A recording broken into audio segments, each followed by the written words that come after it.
You're all set to begin. Great. Hello and welcome. I call to order this March 3rd, 2021 meeting of the Needham Finance Committee. As a preliminary matter, permit me to confirm that all members and persons anticipated on the agenda are present and can hear me. When I call your name, please respond in the affirmative. Josh Levy? Here. Barry Kaufman? Here. John Connolly? Here. Tom Jacob? Here. Rick Lunetta? Here. Dick Riley? Here. Jim Healy? Here. And Louise Miller will be a little bit late. Is that? And Louise Misgard, staff member? Here. Great.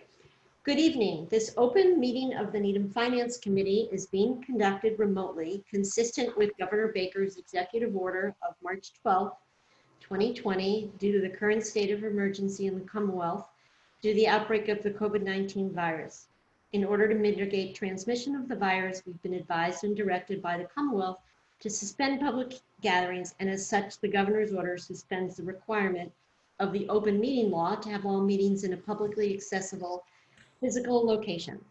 Further, all members of public bodies are allowed and encouraged to participate remotely. The order allows public bodies to meet entirely remotely so long as reasonable public access is afforded so that the public can follow along with the deliberations of the meeting. Ensuring public access does not ensure public participation unless such participation is required by law, except for the agenda item entitled Citizen Request to Address the Finance Committee. This meeting will not feature public comment. The meeting is convened by Zoom app as posted on the town's website. Please remember that the meeting is being recorded and that some attendees are participating via video conference.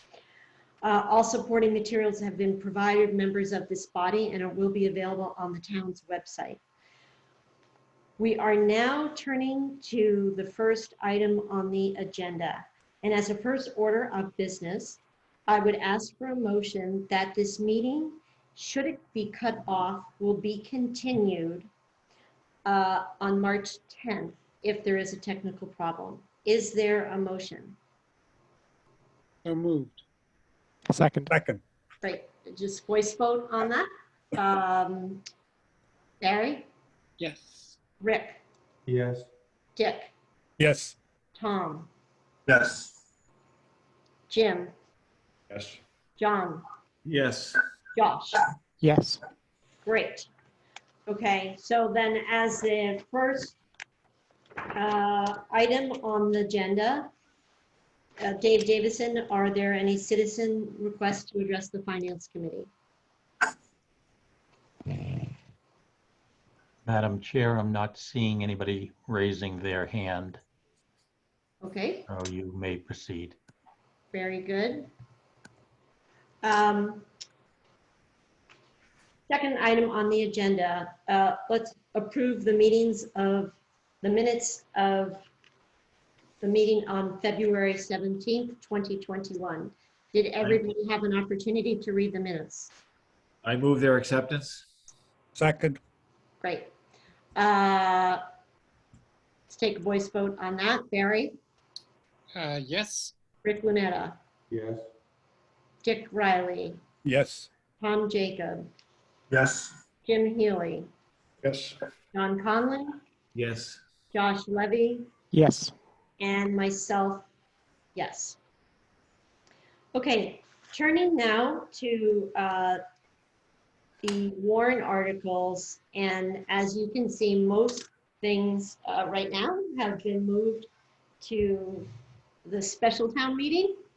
So the first warrant article is in the special town meeting on the February 19th draft, page 6, and that is the public information officer. And I would say that both the public information officer and the law enforcement clinical support position, I think the merits of the position don't need to be discussed. So, you know, they move both of these items from the budget two warrant articles. So I think we can actually dispense with the discussion and take a vote on these. If anybody feels differently, let me know. John, Madam Chair, I agree with you, and I would make a motion that the Finance Committee recommend approval of the article entitled Appropriate for Public Information Officer. Second. great. All in favor, Barry, Yes. Rick, Yes. Dick, Yes. Tom, Yes. Jim, Yes. John, Yes. Josh, Yes. and myself, yes. Similarly, the law enforcement clinical support position, which is also found in the special town meeting warrant article on page 6. Again, I don't think we need to discuss that. Madam Chair, I agree, and I would make a motion that the Finance Committee recommend approval of the article entitled Appropriate for Clinical Support Services for Law Enforcement. Second. Thank you. Barry, Yes. Rick, Yes. Dick, Yes. Tom, Yes. Jim? Jim? Oops, sorry. Yes. Okay, yes. John, Yes. Josh, Yes. and myself, yes. Okay, thank you. So then moving on to the sewer enterprise fund budget for 2022. And that is also found on the special town meeting in page 8.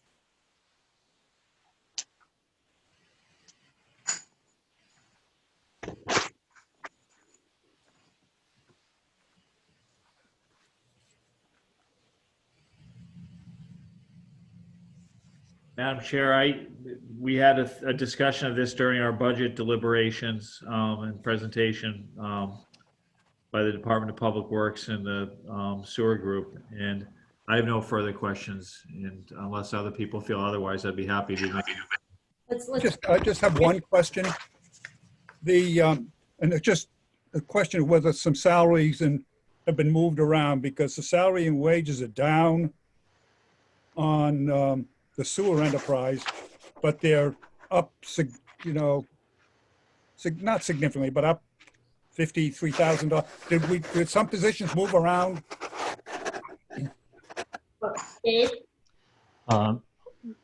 Madam Chair, to the specific question, no, it's just a matter of the personnel that are working each of the divisions.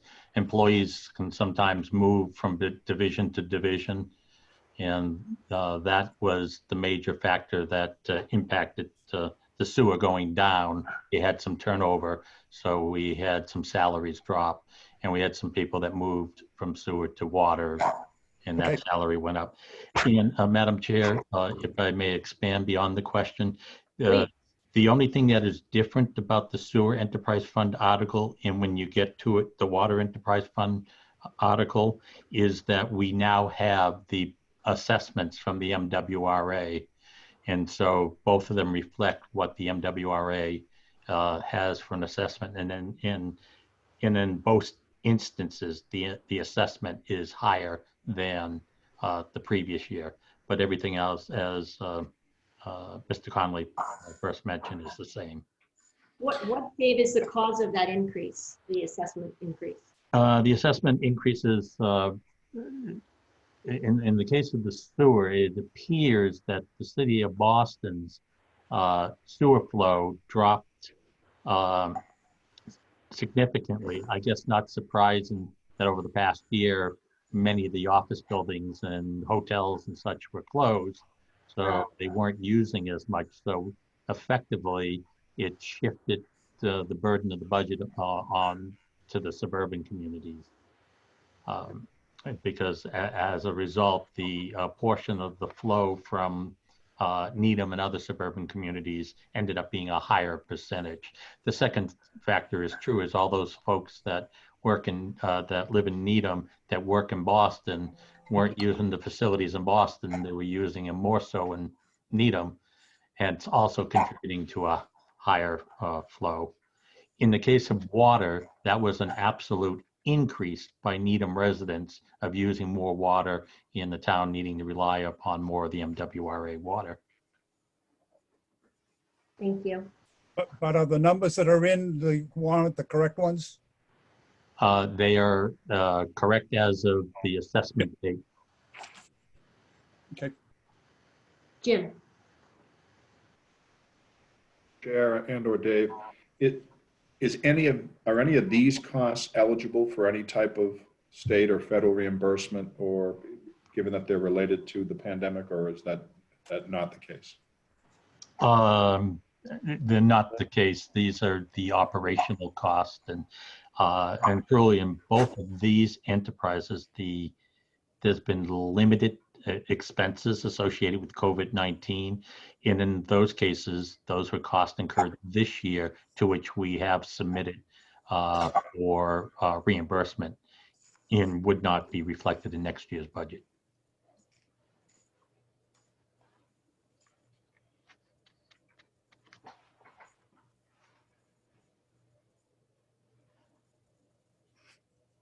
Yeah, I think, Carol, Madam Chair, I would then go forward and make my motion that the Finance Committee recommend approval of the article entitled appropriate for the FY22 Sewer Enterprise Fund. I second it. Let's just take a voice vote. Barry? Yes. Rick? Yes. Dick? Yes. Tom? Yes. Jim? Yes. John? Yes. Josh? Yes. And myself, yes. That's unanimous. All right, moving on to the next article, which is the Water Enterprise Fund budget.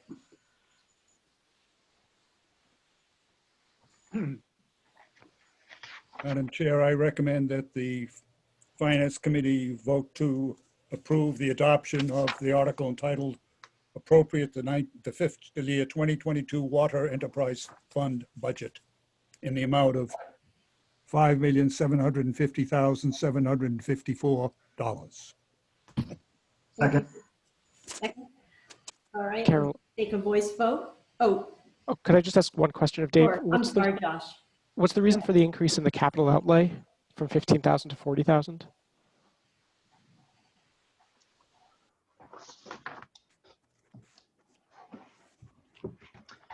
That's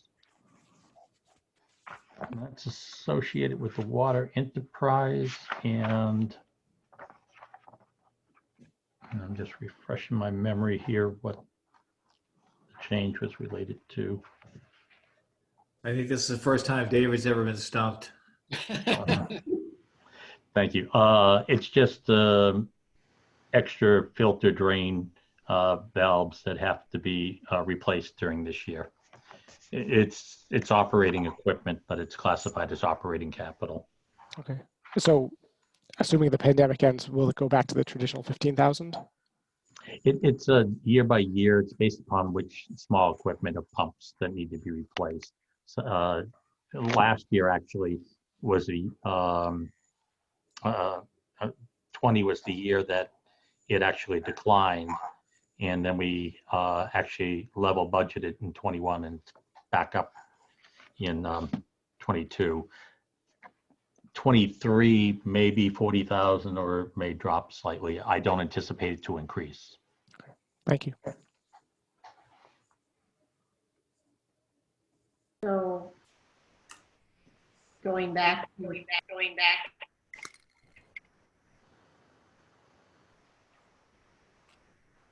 I think we need to probably have another. I think it's motion's been made and seconded. We could probably take a vote. Okay. Barry, Yes. Rick, Yes. Dick, Yes. Tom, Yes. Jim, Yes. John, Yes. Josh, Yes. and myself, yes. Great. Moving on to the Athletic Facility Improvement Fund. That's in the special town meeting warrant on page 14 and 15.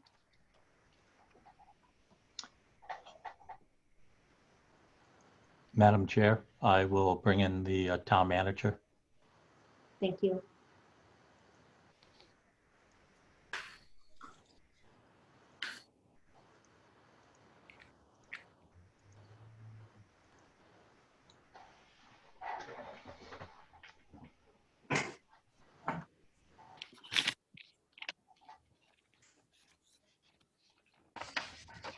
Hello, everyone. Hey, Kate. Kate? Did you want me to address that article, Carol? Yes, if you can, if you, So other than in years when we're planning for significant capital improvements, we recommend an amount to be funded in the Athletic Facility Improvement Fund based on the amount of the administrative fee that goes into the general fund. So the 30,000 figure is a 5-year average of those fees collected by Park and Recreation. Barry? So given, I'm just curious why we wouldn't build this up on a more consistent basis to a level, knowing we know exactly or have a good idea exactly what we're going to have to spend to replace the turf in 12 years, whatever the number is. Why wouldn't we do it on a more even basis? What we've done in the past, Barry, is that when there's extraordinary revenue that we have available to us, we've made contributions depending on the plans for these funds. Given that the replacement of those turf fields is pretty significantly out there, we're recommending this year's contribution go to the Workers' Comp Fund where the fund balance is lower than we would like.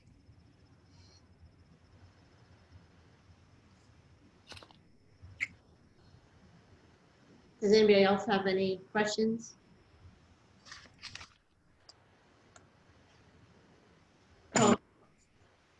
I'd like to make a motion that the Finance Committee recommend adoption of article entitled Appropriate to the Athletic Facility Improvement Fund in the amount of $30,815. Do I have a second? Second. Great. Let's take a voice vote. Rick? Yes. Dick? Yes. John? Yes. Jim? Yes. Gary? Yes. Tom? Yes. Josh? Yes. And myself, yes. Thank you. Moving on to the workers' compensation fund warrant, which is below, again, on page 15. Dave?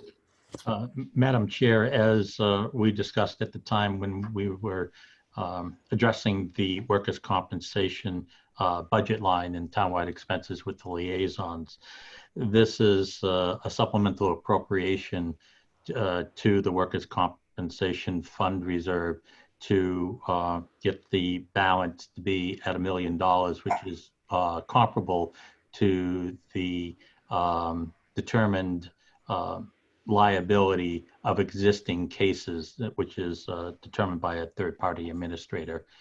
And those would be expenses that if we fully incurred would not be reimbursed by stop-loss insurance. And so from time to time, every few years, we seek a supplemental appropriation to build up the fund. Barry? So Dave, who is the third party that we use? We use TD.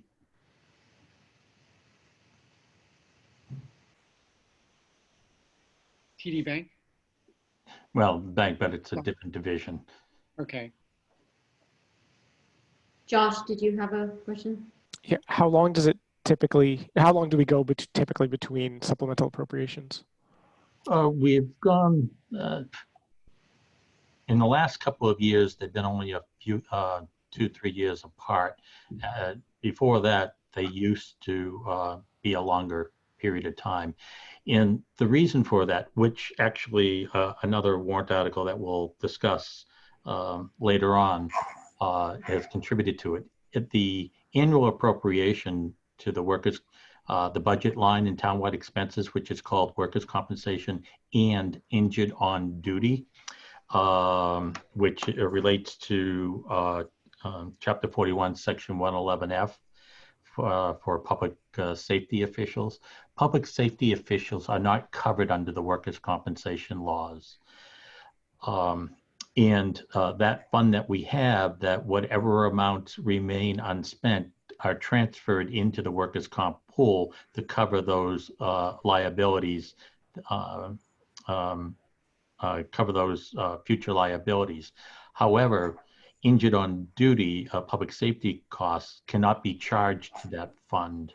It always is a pay as you go, and you can't reserve for it. So effectively, what's been happening is a greater portion of the appropriation has been spent for current year expenses.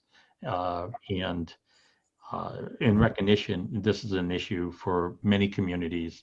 A few years ago, the state expanded authorities of cities and towns to also set up a fund to have funds set aside annually to deal with long-term injured on duty related expenses.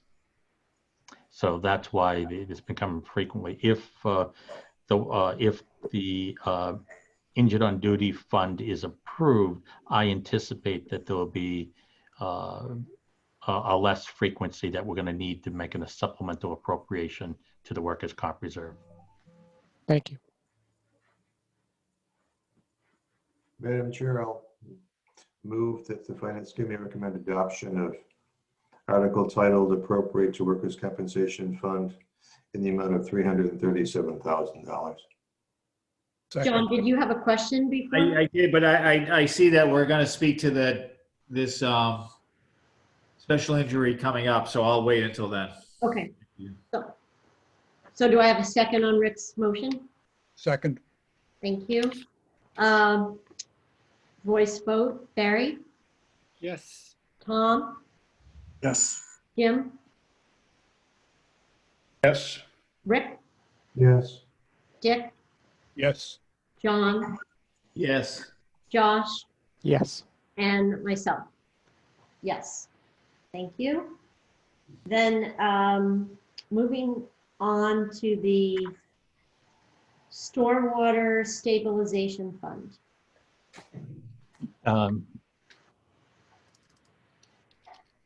Madam Chair, as was discussed at a previous meeting, this is the creative stabilization fund for which fees that would be adopted by the select board for stormwater abatement purposes. Those monies would go into this fund for the purpose of funding capital expenditures related to stormwater management. This was also the conversation that we had with members of the committee previously, and I actually asked what was the status of this. We were looking to move forward with this stabilization fund last year, but with COVID-19, it was deferred. The committee may also recall that at the time, the select board was planning to hold a public hearing relative to establishing stormwater fees, and that was postponed twice and then eventually deferred, again, because of COVID-19 and the restrictions. We have put forth the consideration of the fund for this town meeting, and we will be seeking guidance from the select board whether they wish to move forward with this, which therefore means that you probably would not be voting this tonight, to see if they want to move forward, and if so, they would be scheduling a public hearing for stormwater fees. Josh. So can I just ask, Dave, you said it was associated with capital. The description says capital costs associated with compliance. So I'm just curious, is it related to the $195,000 that we've been spending annually in the warrant article for compliance, or the $600,000 that we spend in the capital budget of the DPW? It would be the items in the capital plan that would qualify. The items in that article are operating expenses, and both with the citizen committee that looked at recommendations, as well as even comments that we took under consideration from previous finance committees, that there was a desire to see that some of this, that the storm water has been an ongoing expense that's been supported by general funds, and there was a desire to see that we continue to have a general fund contribution. So the operating expenses would continue to be funded by the general fund, and the stormwater capital would, the desire is to have that funded by fees. Ideally 100%, but I anticipate it'll probably be a mixture as it goes along, because the amount of stormwater related capital costs are in the millions of dollars, and we are seeking to keep the fee at a reasonable amount. And who would this fee apply to all people who are billed for water and sewer? The billing mechanism would be through the water and sewer bill, and it would be based upon, there would, the proposal that would be, that is still would be presented to the select board based upon our recommendations, meeting with the Water, Sewer and Rates Structure Committee, was a fee, a straight fee for residential properties, and then a indexed fee for commercial properties based upon the impervious coverage of the parcel. What, Dave, excuse me, what exactly does that mean? Basically, the area that is on a property that's covered that prevents rainwater from soaking into the ground in place, but rather it runs off. And so cities and towns are responsible for building the infrastructure to capture that rainwater runoff, and two, to ensure that it is treated or misdirected so it doesn't pollute the public waterways.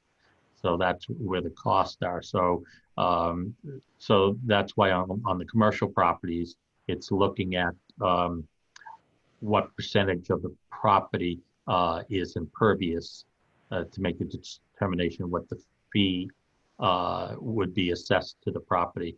Whereas residential properties, we would be taking an average, and that's been the approach that the communities that have adopted, is they've looked at the average amount of impervious area on a residential property to determine what would be the flat fee that would be assessed during the course of the year. So every residential property will be assessed a flat fee? That's correct. Every residential property, correct. And John. tax exempt organizations, religious organizations who are billed water and sewer would also be charged the fee? Correct. That's the other reason looking to do it through the water and sewer mechanism, because that's how you capture those entities. Tom? Dave, do you have an idea of what the assessment might be on residents and commercial properties? I do. I mean, I have the file and stuff. I did not, where I was not anticipating that this was going to be acted upon, because the select board hasn't decided if they're going to move forward. But when the select board has it, there will be a public hearing. All the information that was presented to them previously will be presented again, as I will be shared with all of you. I was not prepared to make a full court presentation tonight. Thank you. Great. Dick? What do we anticipate the timing in this? Is this going to be anticipated for this special town meeting? At the present, the suggestion is having it in this town meeting so it could be implemented July 1st. And that's what I'm waiting to get the guidance from the select board, is do they want to go forward with the July 1st? If the board does not wish to move forward at this time, then I would anticipate this article would be withdrawn. I'm just curious, want to make sure that we've got time both to understand what they said and then discuss it ourselves before we're right up against the Yeah. area to approve or not approve. Dick, when would the public hearing be if they decide to move forward? I hope you're asking Dave that Excuse question. me, not me. Dave, Yes. sorry. I will have ideally either the end of March or the beginning of April. Okay. And the existing billing collection software can handle an extra fee like this? It can be handled, again, that's another reason using the water and sewer billing application. It would be another charge code within that software. I just know there have been issues with that software. Just want to make sure. Would there be a reason to delay it just because of technical implementation purposes? No, we were looking to move forward last year with it. The system having an extra charge is not the complication with the billing, the billing and collection software. It's just the system itself. Having an extra code doesn't overwhelm it because we're always adding and taking codes away. For instance, when there's a rate credit, that's a code that has to be added to the system. Thank you. Same software provider doing the COVID sites, right?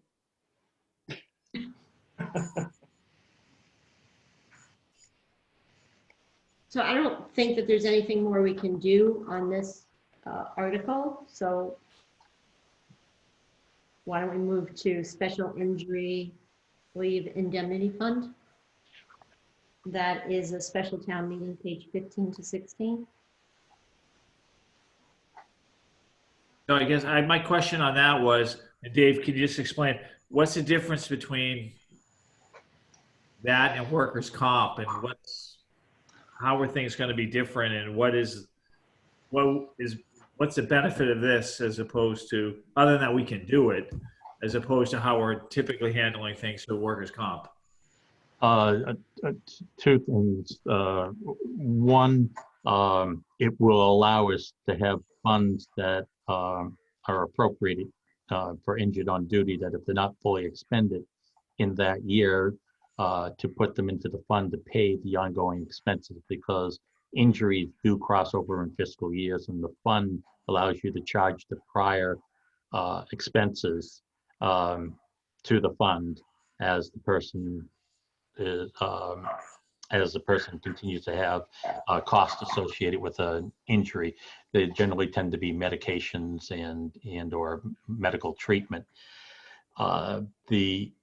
So that's the primary reason, because currently we can't do that for public safety officials. We can only do that for all the other employees.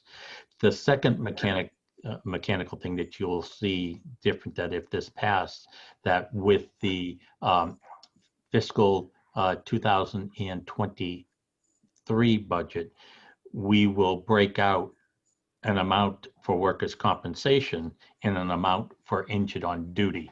So town meeting will be appropriating those separately, and the finance committee would be recommending those separately as independent budget lines. So it'll be easier to see what money flows to workers' comp and what money flows to injured on duty. And those are the two primary reasons. The primary changes adoption of this would do. Yeah. Dave, on average, how much money does the town expense for injury for police and fire? You have a sense for injuries? I would like to get back to you on that. It's in Is it a huge number? Small? in the hundreds of thousands. Okay. Yeah, I'd like to know. Dick? You're on mute. I'm having trouble trying to figure out whether this has any economic impact, or is it just moving dollars around that we otherwise would incur? Well, if it's moving dollars that you would incur, but it would also have the ability to better manage that portion of the expenses for injured employees, because as I said, from the current year appropriation, for instance, if we're paying medical costs associated with the firefighter that was injured last year and still is dealing with medical issues, we can only charge this year's appropriation. But let's say last year we would have had 50,000 that that was identified for injured on duty, was not spent. It would have gone to the fund, and therefore the first $50,000 of expenses related to injuries that happened during 2021 could be charged to the fund. Yeah, that was my understanding. Because of this, we can earmark insurance recoveries to this fund and then apply that to the injury for which we received the funds in the first place, right? That is also true. Any funds that we may recapture through either a legal action or, and of course, any stop loss coverages would come back to the fund, which again helps better manage the cost increases. Jim, David, any point in time, do you get to a point where if you're able to leverage monies from a prior year into the existing year for the reasons you've mentioned, do you ever get to a point where you've built up a fund that now is too large? In other words, you've got so much money that's not going to cover the costs in any reasonable format. And is there a way then to shift those funds or move those funds either into free cash or into some other portion of the budget? The short answer is yes, although we haven't been in that position quite some time. And what would happen is that we would not need to keep the balances high. We could roll the money back to free cash and get certified. So yes, that can happen. Although the liability associated with existing claims exceeds the combination of the current fund and the appropriation. But isn't the hope that by doing this new mechanism, you may be able to build up a little bit more? Oh yes, exactly. We get there, that would be good.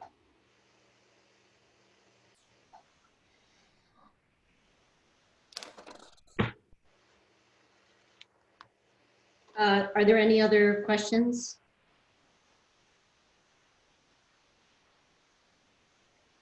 Can we take a vote on this? Madam Chair, I'd make a motion that the Finance Committee recommend adoption of the article entitled Acceptance of Provisions of MGL Chapter 41, Section 111F, Special Injury Leave Indemnity Fund. Second. Thank you. Let's take a voice vote. Barry? Yes. Yes, sorry. Rick? Yes. Tom? Yes. Jim? Yes. Dick? Yes. John? Yes. Josh? Yes. And myself, yes. That one is unanimous. Amend general bylaw town clerk numbering. That's in special town meeting on page 17. That one's mine, Madam Chair, if that's all right. There were a couple of instances over the last 5 years where bylaw amendments were proposed and adopted by town meeting, particularly in the area of non-criminal disposition, where all of the letters of the alphabet have been used, and there were proposals for amending the bylaw that didn't use the correct numbering or lettering. And so the town clerk consulted with town counsel David Tobin, and he felt that in certain instances it wasn't really in her purview to make those corrections, and he drafted this language, which actually was in the warrant last year, but it was one of the articles that we pulled to keep the town meeting short. So this article would allow the town clerk to fix any numbering issues that come up when amendments are made to the bylaw and town meeting is complete. Rick? Is there any financial impact at all relative to this article? Outside of probably Teddy doing more or less work. I don't think there is there? Our meeting. Rick, I would agree with you. Yeah. In that case, then, do I make a motion that we don't take a position? Yes, I make that motion. I need, does anybody want to second Rick's motion? Second. Great. Let's take a voice vote. Barry, Yes. Tom, Yes. Jim, Yes. John, Yes. Josh, Yes. Dick, Yes, myself, yes. So no position taken on that one. Thank you. Setting annual revolving spending limits, that's in the annual town meeting, Article 4.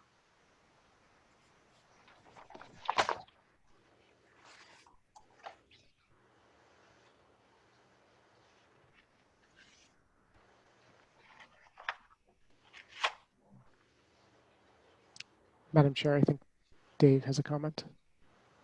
Dave, Madam Chair, just for the committee to know, this is the annual vote that's required, and under state law, this vote has to be in the annual town meeting, hence why it's an article that appears in the annual town meeting.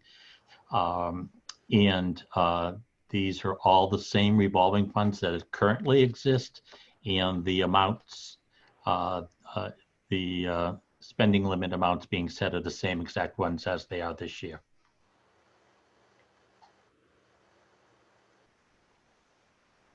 and I guess I would ask, are those amounts sufficient, Dave? Has there been any changes in any of these programs that would suggest that? I have not, no department has come to me to say that the amounts needed to be increased. The one of the articles that you see here, the one that has changed several times over the last 10 years has been school transportation, and they have not asked for a change in the spending limit. The immunization program, there was thought that originally that we would need to increase that, but that too was deemed not necessary because to the extent that the town is doing immunization for COVID-19, the actual vaccine is at no charge to the town, so it wouldn't need to pay for vaccines. Okay. Any other questions? Tom? Madam Chair, I'd like to make a motion that the Finance Committee that recommend adoption of Article 4, set the annual department revolving fund spending limits. Second. Great. Let's just take a voice vote. Rick, Yes. Dick, yes, John, Yes. Jim, Yes. Josh, Yes. Barry, Yes. Tom, Yes. and myself, yes. Okay, that concludes our discussion on the special town meeting and annual town meeting for tonight. Turning to the general fund operating budget. Are we ready to make final recommendations for this budget? could we review where we are? We've taken this financial warrant articles covered there were 3 items, right, in which we were holding our fire. One was the public information officer. The other was the law enforcement clinical position. Yeah, Both of those have been moved out of the general operating budget now into financial warrant articles. Is the only item left the one that Jim and I were batting back and forth, amongst others, the position for the consultant, the 60,000 consultant? Is that the only issue that's unresolved? I think we did vote on the library, right, Louise? Or was library outstanding? Yes, the vote was to take the 46,000 out. So the other issue was the bottom line. the amounts pulled out that we put into the reserve fund, do people want to pull that out of the bottom line or leave it in the reserve fund? We said the reserve fund, but I don't, Yeah, we did park it in the reserve fund, unless there was a reason to put it into other line items. My feeling is, it sounds like there isn't a reason to put in other line items. I'd prefer to go with the town manager's recommendation of $2,077,000.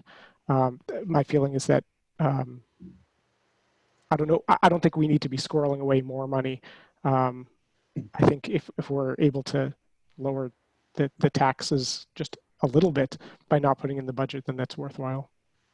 Yeah, I would endorse that, because to the extent that we leave it in the reserve fund, then we are increasing the budget, if you will, by the combined amount of those the amounts that we tucked into financial warrant articles.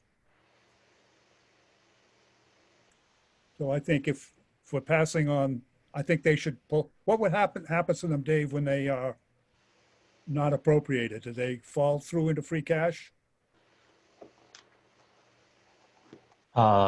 Yes, they would. So I would move that the reserve fund line be amended to $2,077,091 as recommended by the town manager, and that the bottom line be adjusted accordingly. So just to clarify, that means that we would not be, that would then cover the 60,000 for the consultant services?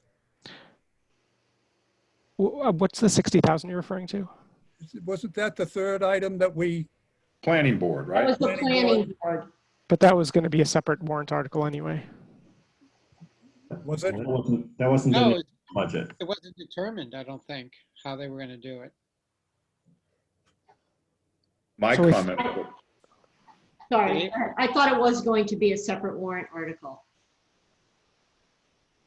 So that's what they recommended. There was some discussion, I think, amongst us that should it be operating budget line item? We were asking that question. I don't know if we resolved it. And they were going to come back to us with more information about what it might be used for. Sure. It was a separate warrant article, financial warrant article. That's what it was. So it wasn't in the operating budget. Jim?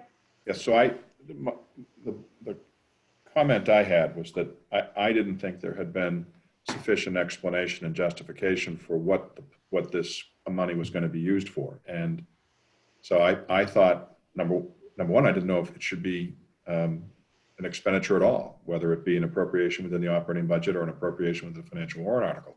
I didn't think there had been sufficient support provided. It seemed to me, based on the discussion, that the justification was that certain projects are going to come up, and when they come up, we need to act quickly. And then the second explanation was, we have long-term plans to develop certain areas of the town. They specifically referenced Chestnut Street. And I remember the phrase goals and objectives. We want to be able to obtain our goals and objectives, to which I said, well, whose goals and objectives?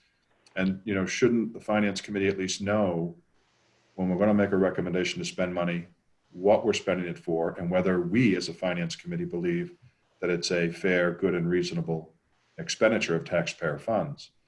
So I thought it was a very good discussion, a lot of viewpoints back and forth, but I left that conversation thinking that we were going to circle back to it after we had been given sufficient, more information.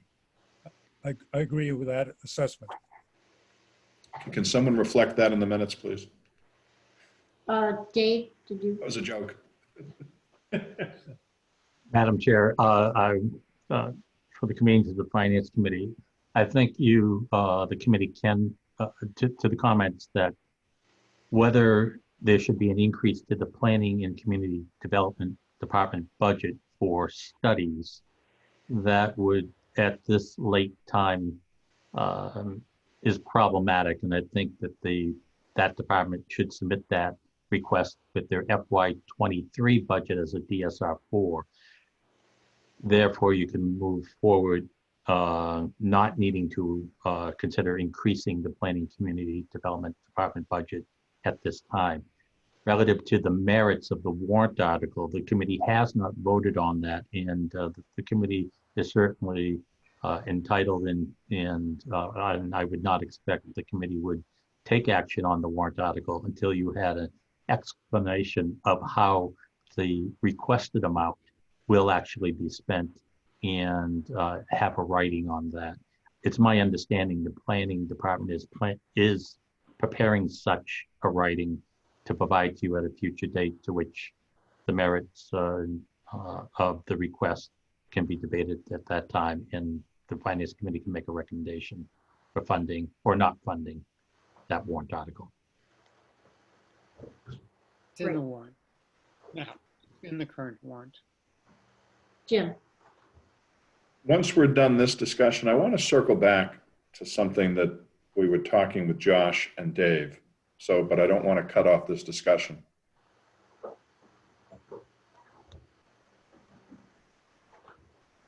okay, Discussion. Okay, so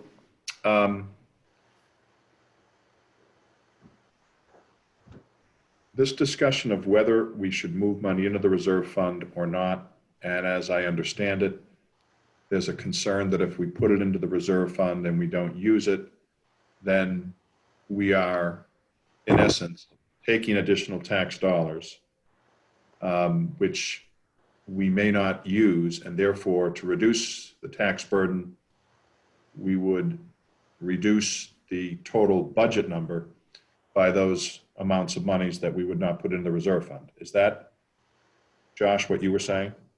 Yes, and I'm not saying to reduce the reserve fund by any amount below what the town manager's recommending. Right, but you're not, the better part, the other part of it is you're not asking to increase it by the amount that we're taking out of other budget items, right? Correct. Okay, so I guess the question I have, which is kind of the chicken and the egg, hasn't,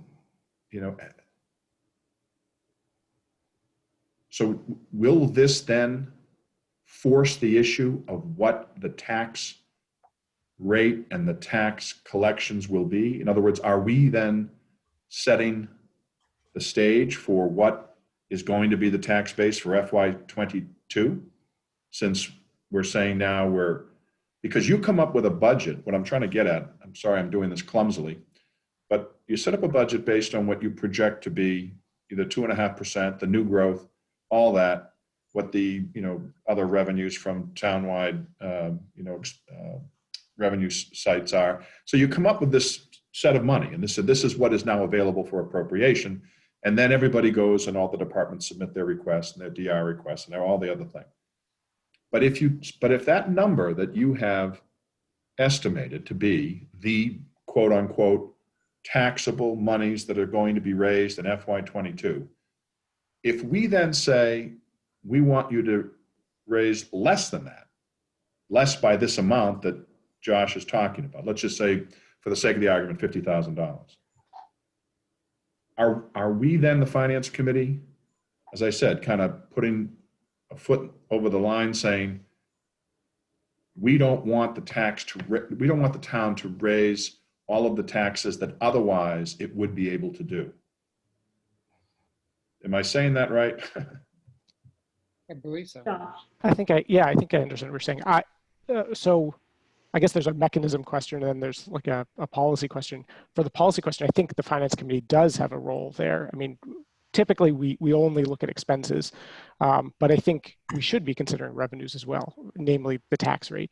But in terms of mechanism, I think the budget is one part of what, Dave can correct me if I'm wrong, one part of what determines the tax rate. So the tax rate's determined, I think, around November, December. So there's still time. These monies that are not being put or that would not be put in the reserve fund could potentially, I think, be spent or appropriated at a October or November town meeting. And so I don't think the final tax rate will be determined by this budget alone.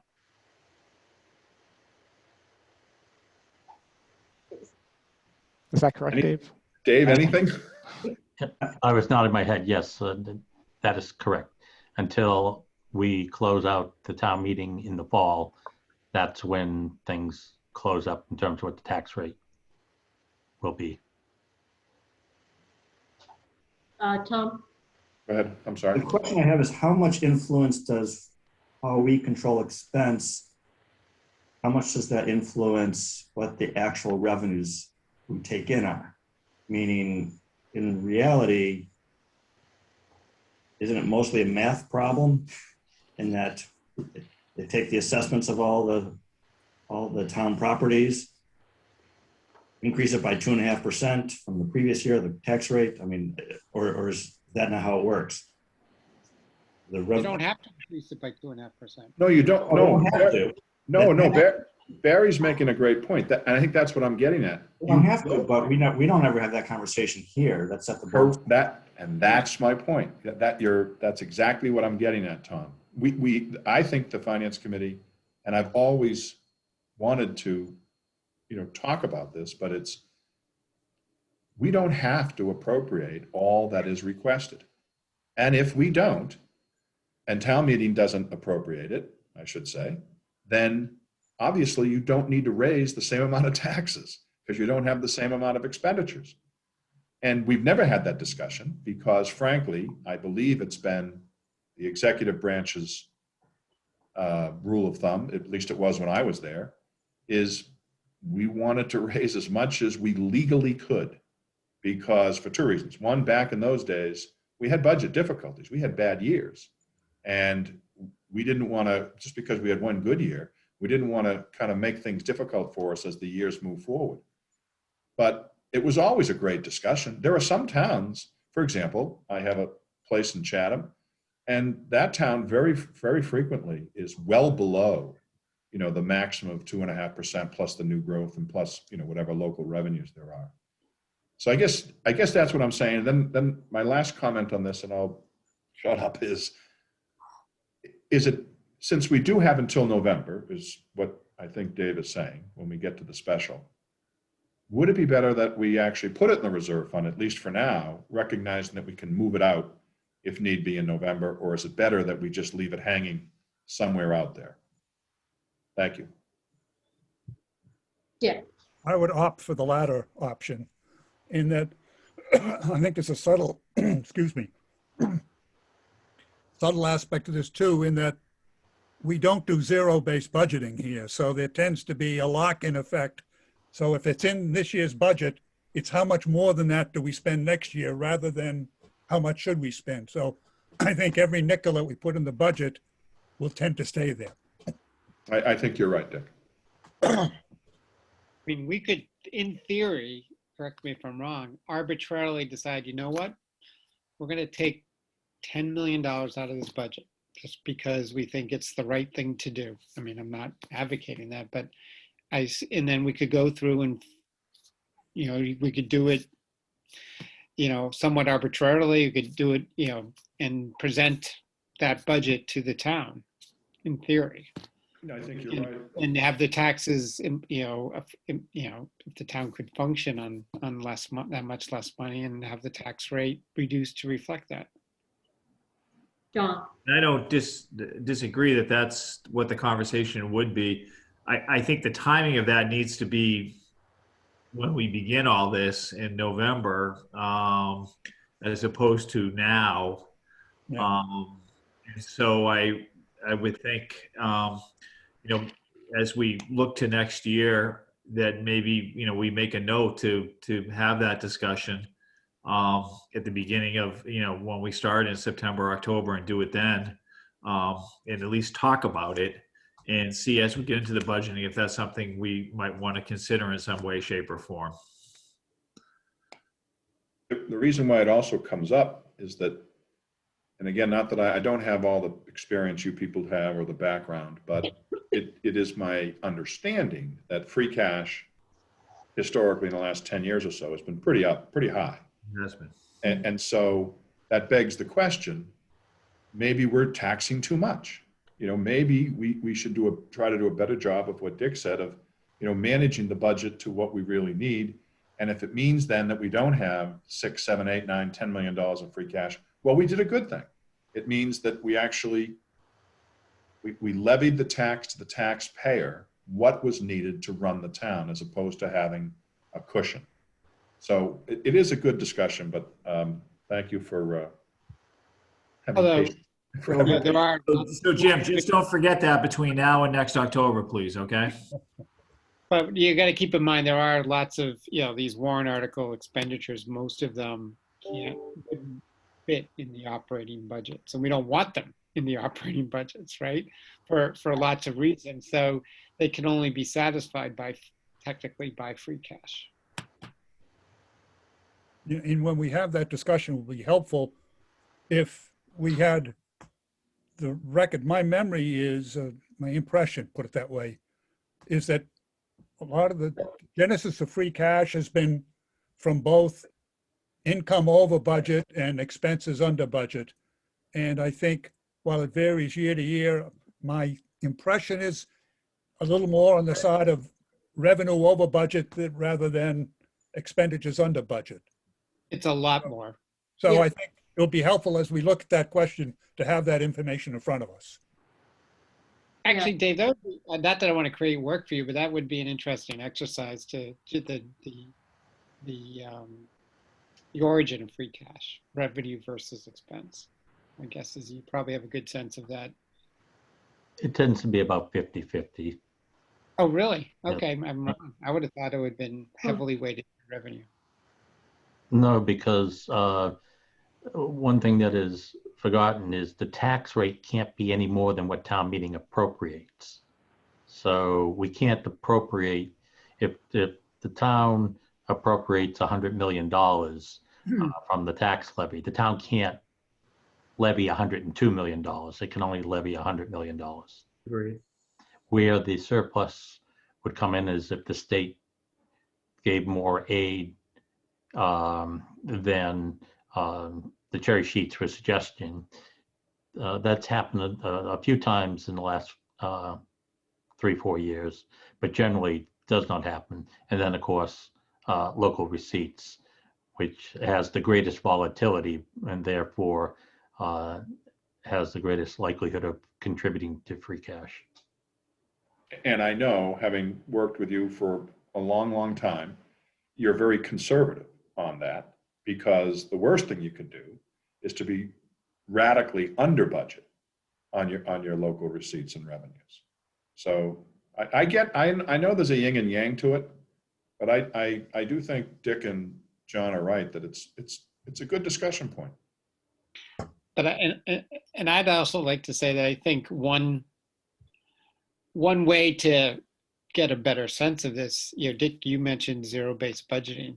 It might be worthwhile, and it's obvious discussion, not for here, but to take a few departments and actually try that, see what results from that, if that's even possible. Is that possible? Very hard.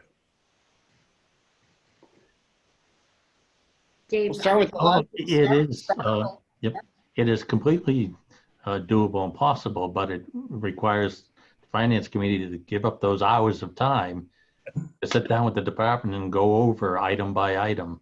I mean, zero-based budgeting means you're actually looking at every single expenditure, and then you need to understand the background behind why the expenditure is. And so, but it is doable, but it's a great investment of time. There's your legacy, Josh. What to do? But we can start with the Memorial Park trustees budget.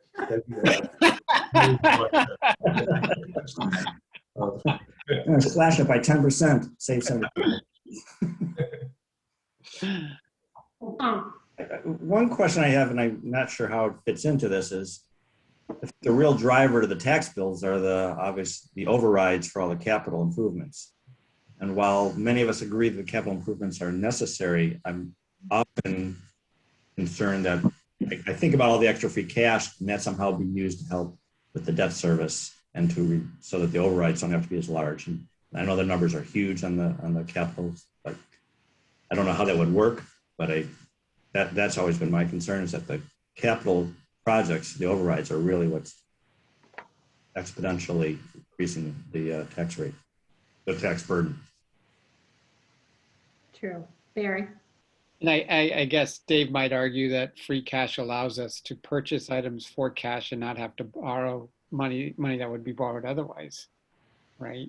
But there's money that's also going out of free cash to the operating budget. And I know Dave's got the analysis that goes back 20 years that shows here's what the reasonably reoccurring Right. amount of free cash is, which we can anticipate as being readily available for the operating budget. But I would also say the other thing that Dave's done a great job on, not that he needs any more kudos, is that when you talk about debt service, Tom, it's been a remarkable level of debt service. That's been the goal, at least. And Dave, correct me if I'm wrong, but projects fall on, projects go off.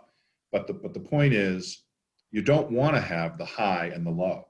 You want to basically be able to have a steady amount of debt service that needs to be paid, so it doesn't adversely impact one way or the other the tax revenues you have to generate to pay for it. No, I certainly understand that. I guess I'm looking out into the future, and I have in the back of my mind, which I think some of us others do as well, is the enormous capital outlay that we're looking for in the school department. And so that what we need there, it was exactly what John Conley asked for 2 weeks ago. We need a financing schedule for phase 3 of the town's capital infrastructure improvement, which lists all of the projects that you're talking about, Tom, when they'll be done, when they'll hit our debt service, what's within the 3%, what's within the 10%. And historically, it's worked. It's not like this hasn't worked. It worked in the 2000s, it worked in the 2010s, and it will work in the 2020s. I didn't mean to interrupt, David, sorry. Dave? Just as a reminder to the committee, I will be preparing that because a number of large projects that update to the facility financing plan, and that will you'll be seeing at beginning of April, which addresses some of the points is what is the potential additional burden that taxpayers may be subject to. And is that, Dave, based on the school master plan as recommended, or how?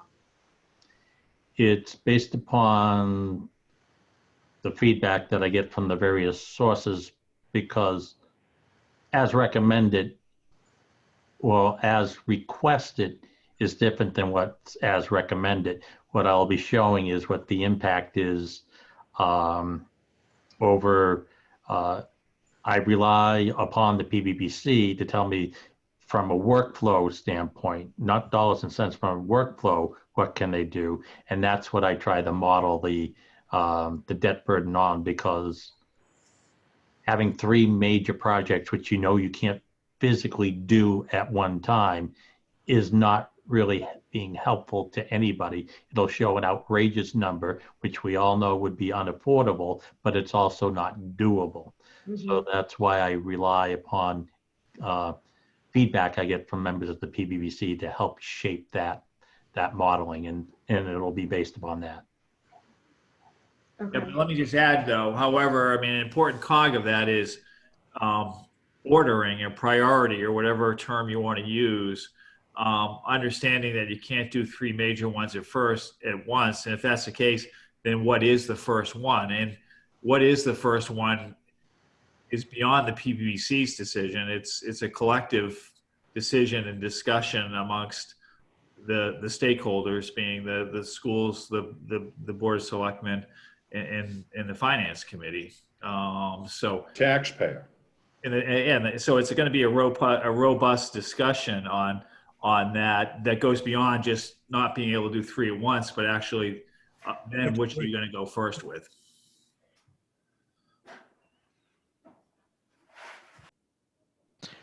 So, Madam Chair, do we need to vote a final budget? I think we should. Can we? I would like to vote a final budget if you all feel we're ready to do that. This is a great discussion. Can I just have a point of clarification, Madam Chair? In terms of library, did we agree that the state would pay for everything the state is going to pay for? I don't remember. I thought there was a portion, like 47,000. It's Louise Misgard's minutes, but yeah, I think Louise Miller's motion was, and I don't know that. No. Object would get paid, the other object wouldn't get paid. There's a name for it. Yeah, my notes show that states will pay for everything, and I'm not sure if there was just a point of conversation or the final one. So before we voted, I'd like to know where we stand there for sure. Madam Chair, I think Louise has a comment. Louise? The, of what the town manager recommended, the finance committee chose to not fund in the budget the overdrive basic, the overdrive advantage, and the World Cat, which add up to 46,000. That was my memory too. Yeah. And what would still be in under the state then? All of that would be state funded. That would All of be, it, yeah. yeah. Okay. I remember the figure was either 46 or 47 grand. Yeah. And those were all of the requested DSR4s, I believe, that the town manager had recommended. That you had recommended, yes. Mhm. I would just add that it's not always paid for with state aid. I believe that sometimes if there's budget savings in other areas, that they use that and save the state aid. Yeah, I don't want to go down that path because of, Oh, well, Yeah. I just wanted to be accurate. I'll let that gate stay closed. Yeah, I just play with the state for now. So Carol, do you want me to take a stab at this? Go ahead. Voting on?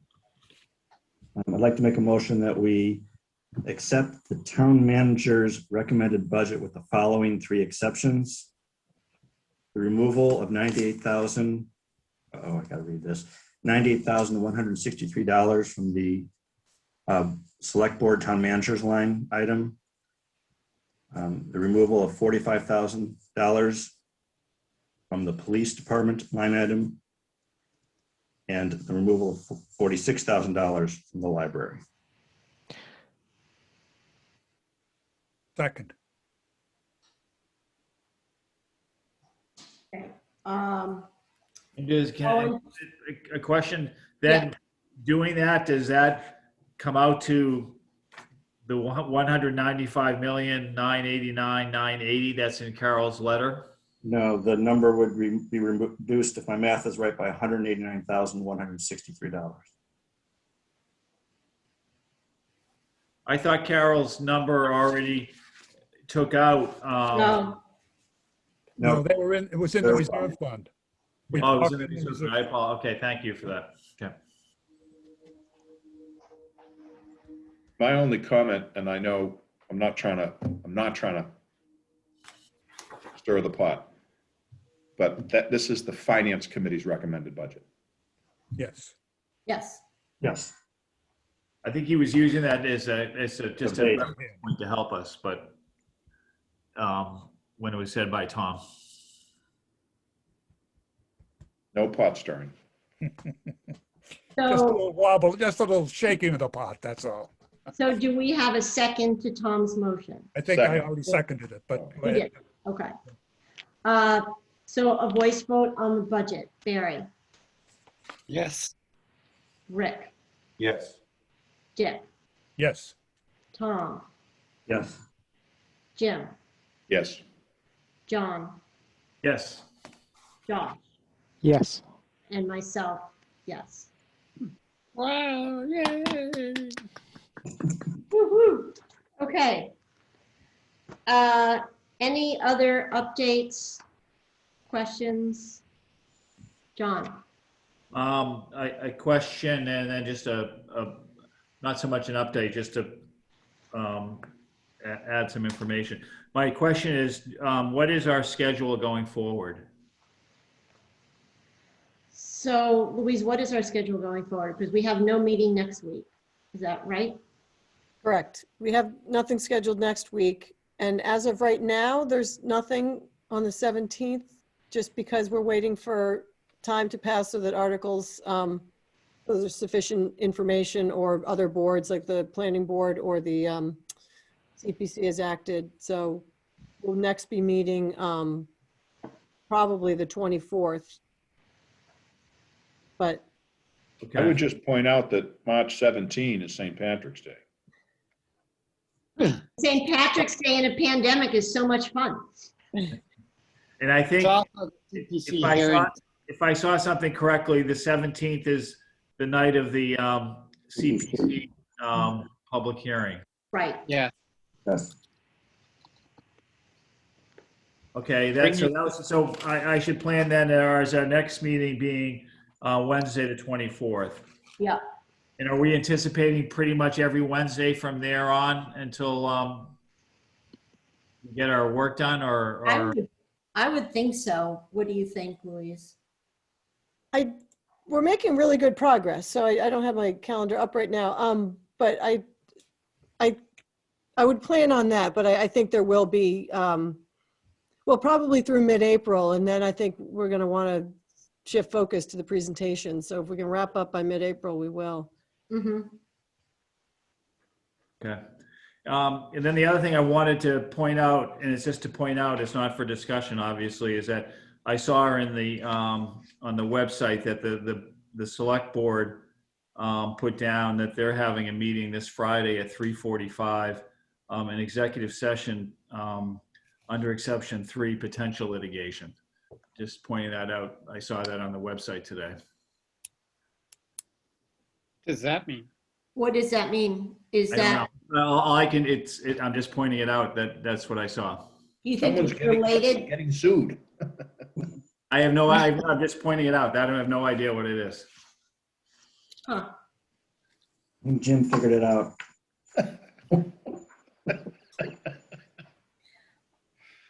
Okay, if there's nothing else, do I have a motion to adjourn? Motion to yeah. adjourn. Great. Second? I second Second. James's motion. Okay. Voice vote, Barry, Yes. Rick, Yes. Tom, Yes. Jim, Yes. John, Yes. Josh, Yes. Dick, Yes. and myself, yes. Thank you all for that robust discussion initiated by Jim. I appreciate that. And we will reconvene on the 24th. Great job on the budget, Carol. Great job. Awesome, everybody. Thank you. You can leave your basement now, Carol.